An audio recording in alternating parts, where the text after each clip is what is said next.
সে আমার ছেলের এইখান থেকে স্কুল থেকে উঠায় নিয়ে গেছে, কি কারণে নিচ্ছে এটা বলে নাই, আমরা জানিও না। আমার ছেলে স্কুলে পড়তেছে ওই সময় এখান থেকে নিয়ে গেছে, স্যারেরা নিতে বাধা দিছে, এই কারণে স্যারে মাথায় পিস্তল ঠেকাইছে। কি কারণে নিচ্ছে তারা বলে না। আমার ছেলেরা মারধর করছে অনেক।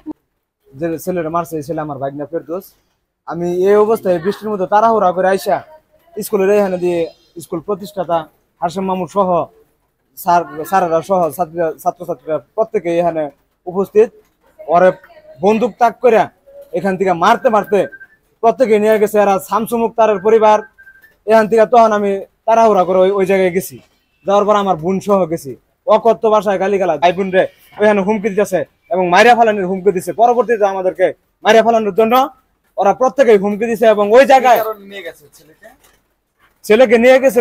পোলাপানে স্কুলে ঝামেলা হয়েছে। ওই যে ছেলের সাথে ঝামেলা হয়েছে এই ছেলে ওই স্কুলে পরে ওই আমার দুইটা ক্লাসমেট, মানে দুজনই ক্লাসমেট।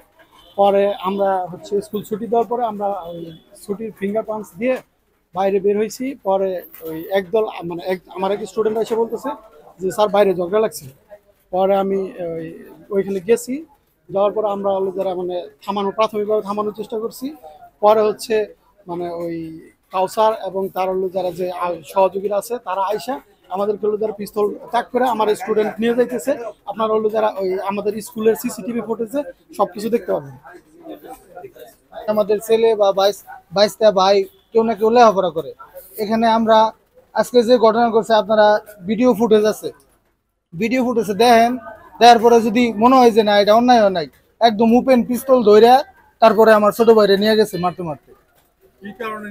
কি কারণে দুইজন লেখাপড়া করে একই ক্লাসে, হয়তো দুইজনে কোনো ঝগড়া বিবাদ হয়েছে যে কোনো একটা জিনিস নিয়ে, তারপরেও গার্জেন আসার উচিত নয়, তারপরে পিস্তল নিয়ে আসছে। আমরা স্কুলের সকল ছাত্রছাত্রী নিরাপত্তা চাই, এটা আপনারা মানে জোর দাবি জানাই সকলের পক্ষ থেকে। আজকে প্রথম শুনলাম আর কি, সে পিস্তল ঠেকায় ছেলেদের নিয়ে গেছে বাসায়। সিসি ক্যামেরা বাসছে, তো পরে আসছি।